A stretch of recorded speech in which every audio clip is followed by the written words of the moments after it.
Tutafanya sala ya nini? Deliverance. Na leo hii kama kuna eneo lolote ambalo umefungwa, leo hii lazima ufunguliwe katika jina la Yesu Kristo. Amen. Nasema leo hii lazima ufunguliwe katika jina la Yesu Kristo. Nasema leo hii lazima ufunguliwe katika jina la Yesu Kristo. Sasa iko hivi, pamoja na kufanya sala ya deliverance asubuhi hii tutafanya, lakini pamoja na kufanya sala ya deliverance, nisikilize vizuri sana, macho yawe hapa, macho yako yawe hapa, akili yako iwe hapa nilipo, niangalie mimi ni mweusi sana kistishi. Amen. Wanajitahidi kujiweka vizuri kidogo ili nistishe, sio? Angalia hapa, niangalie mimi. Ukiniangalia hapa mimi, kitu kitaingia, sawa? Na sana niangalie usoni. Usiangalie kiatu nilichovaa, usiangalie suruali, angalia hapa. Fata kinywa changu kinavyozungumza. Gonganisha macho yako na ya kwangu. Weka umakini hapa. Nimesema kwamba tunakwenda kufanya sala nini? Ya deliverance asubuhi ya leo. Maana deliverance ni kufunguliwa. Sikiliza vizuri, kufunguliwa. Na lazima ufunguliwe. Nasema ni lazima. Nisikiliza, uhitaji kumuona Mungu. Mungu anatumia mtu. Mungu anatumiaga watu. Acha ujinga. Mungu anatumia watu. Utakao muone Mungu kwa macho ya nyama, utaona mtu kama mimi tu. Kwa hiyo kaniambia kule nije nifanye hivi. Sasa wewe kama wewe umsikii, wewe tulia tu. Sawa? Wewe amini tu. Halafu uone vitu vinafanyika katika maisha yako. Sawa? Pamoja na kwamba tutafanya sala ya deliverance na utakuwa delivered kweli, utafunguliwa kweli. Lakini deliverance kufunguliwa kuliko kukuu ni wewe kufuata maelekezo baada ya kufunguliwa. Hilo ndo deliverance kubwa. Watu wengi huwa wanaenda makanisani, maombi yanafanyika, maombezi yanafanyika, wanafunguliwa katika maeneo mbalimbali, lakini wakitoka pale, kule kufunguliwa waga kudumu, hakukai.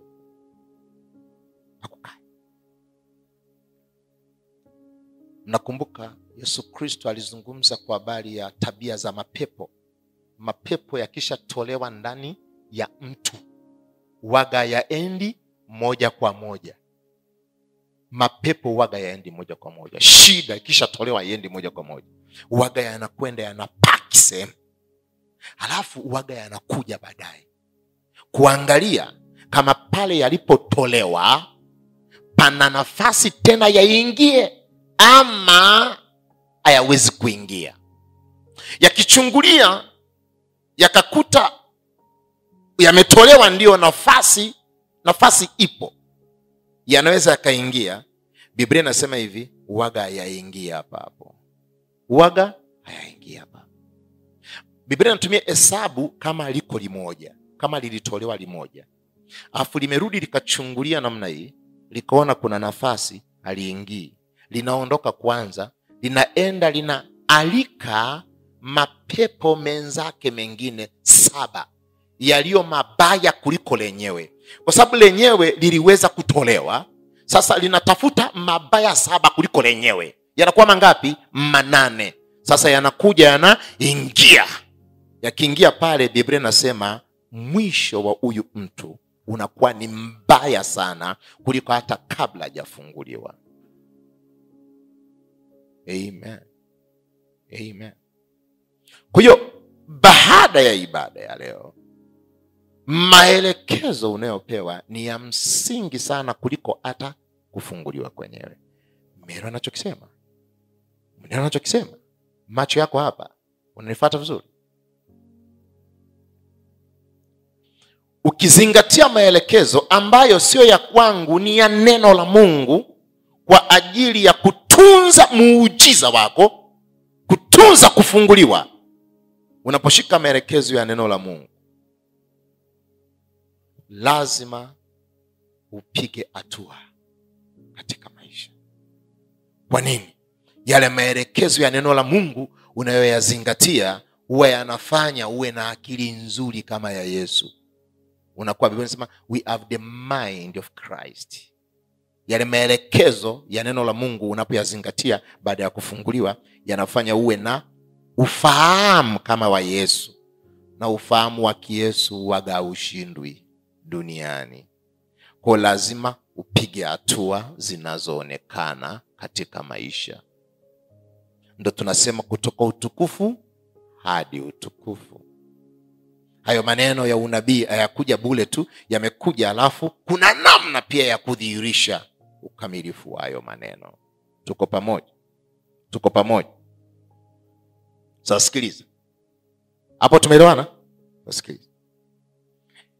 Mambo yote yanayohusu maisha yetu, iwe ni afya, mambo yote, iwe ni afya ya mwili wako, iwe ni uchumi wako, iwe ni mahusiano yako, iwe ni masomo, iwe ni kazi, ajira, familia, ndoa, hatima, destiny. Hayo mambo yote hayo hayako kimwili tu, hayako kikawaida tu. Hayo mambo pia yako kiroho kwa sehemu kubwa. Umenisikia vizuri? Afya yako, ndoa yako, familia yako, mambo yanayokuhusu hayako kimwili tu kikawaida. Pia yako kinamna gani? Kiroho. Yana connection katika ulimwengu wa roho. Mfano, ndoa yako unaiona hivi kama ulivyo namna hii, lakini katika ulimwengu wa roho ina connection hiyo ndoa yako. Hello? Ina connection katika ulimwengu wa roho. Hiyo ndoa ina connection.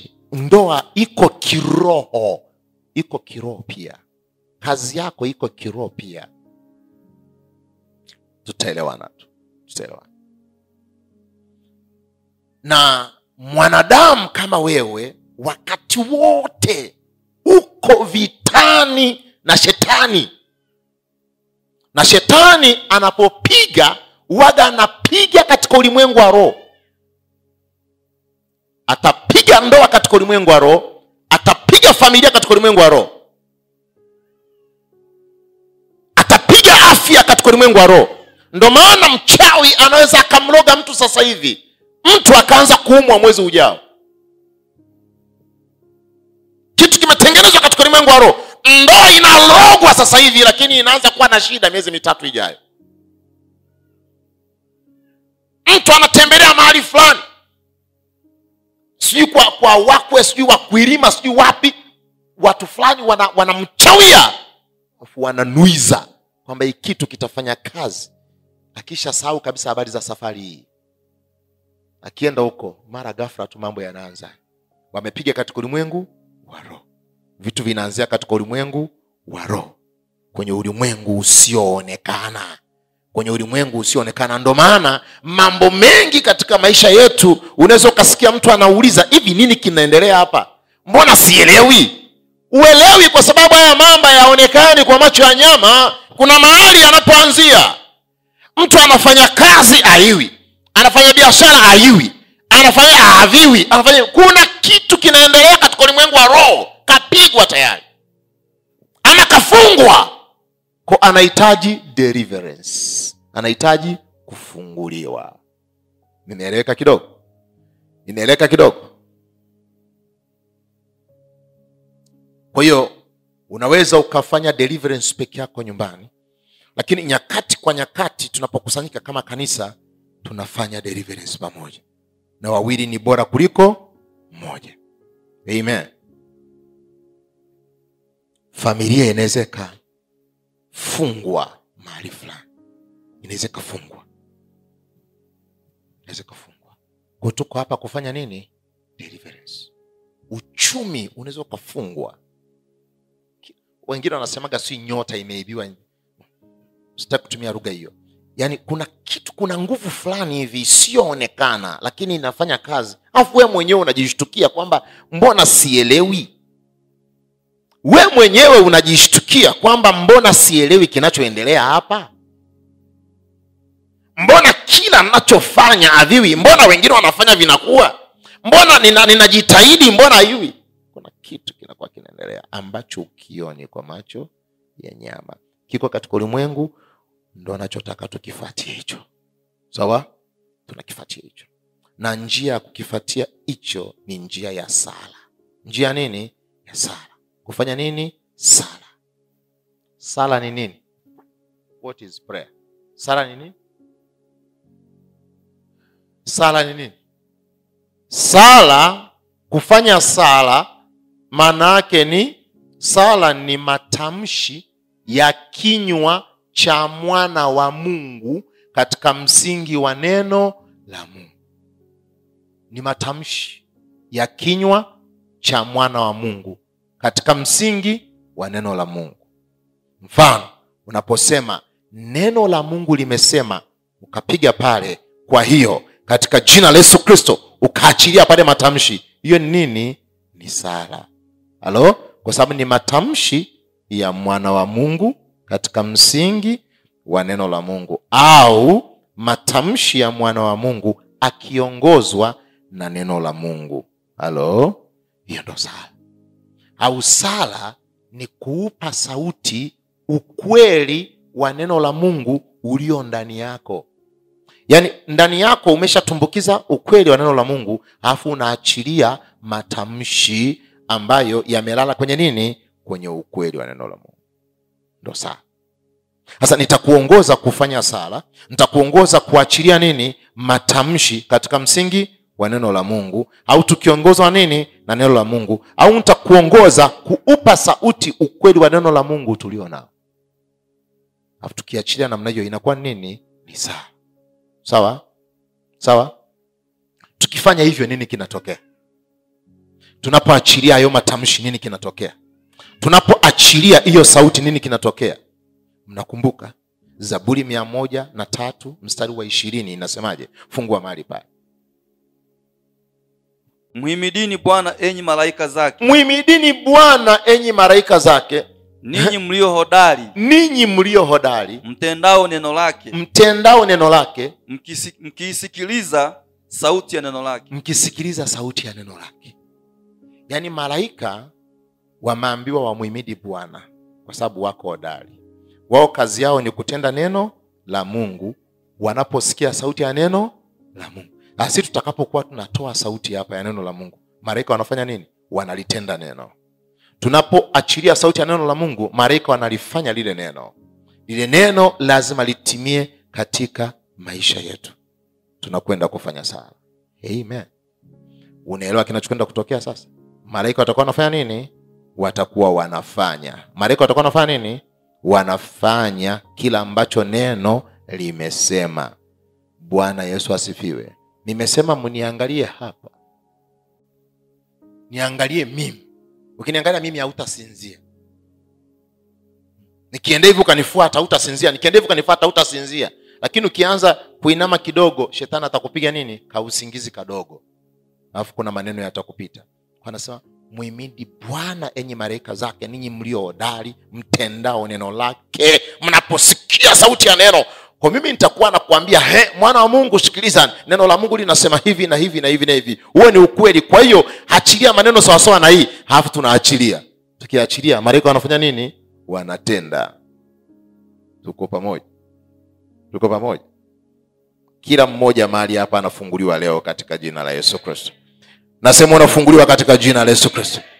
Waebrania 1:13 mpaka 14, my son, very fast. Je, yuko malaika aliyemwambia wakati wowote, uketi mkono wangu wa kuume, hata nitakapowaweka adui zako chini ya nyao zako? 14. Je, hao wote si roho watumikiao wakitumwa kuwahudumu wale watakao urithi wokovu? Malaika ni roho zilizotumwa kuwahudumia wale ambao watakuwa warithi wokovu. Kwa malaika wanatutumikia sisi. Malaika ni watumishi wetu. Kwa tunapofanya sala namna hiyo, malaika watafanya kazi kwenye maisha yako. Nasema malaika watafanya kazi katika maisha yako. Amen. Nasema malaika watafanya kazi katika maisha yako. Amen. Sasa simama mahali ulipo, lakini ukiwa na Biblia yako mkononi, nataka tuanze kwanza kusifu power ya neno la Mungu. Tusifu power ya neno. Waebrania 4:12 very fast. Waebrania 4:12 na Yeremia 23. Waebrania 4:12 anasema nini? 4:12. Maana neno la Mungu ni hai. Neno la Mungu li hai. Tena lina nguvu. Lina nguvu. Tena lina ukali kuliko upango wao wote ukatao kuwili.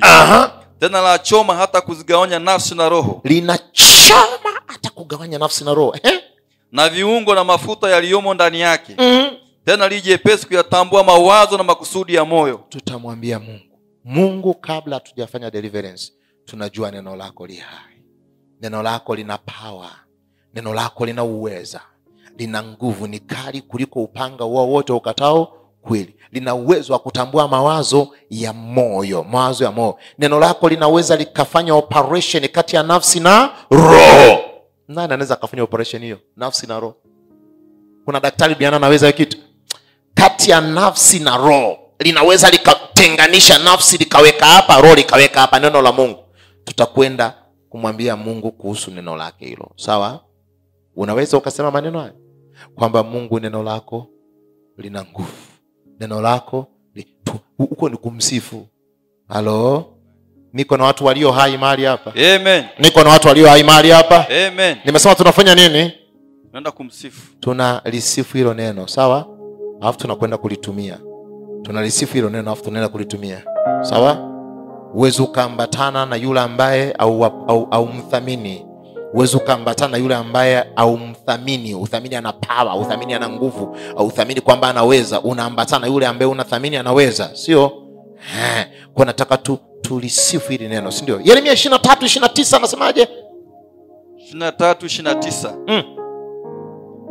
Je, neno langu si kama moto? Neno langu si kama moto, asema Bwana. Asema na Bwana. Kama nyundo ivunjayo mawe vipande vipande. Na kama nyundo ivunjayo mawe vipande vipande. Neno la Mungu, nataka tulisifu hili neno. Sikiliza mwana wa Mungu. Neno la Mungu lina power. Sijali ni kitu gani kimezikwa.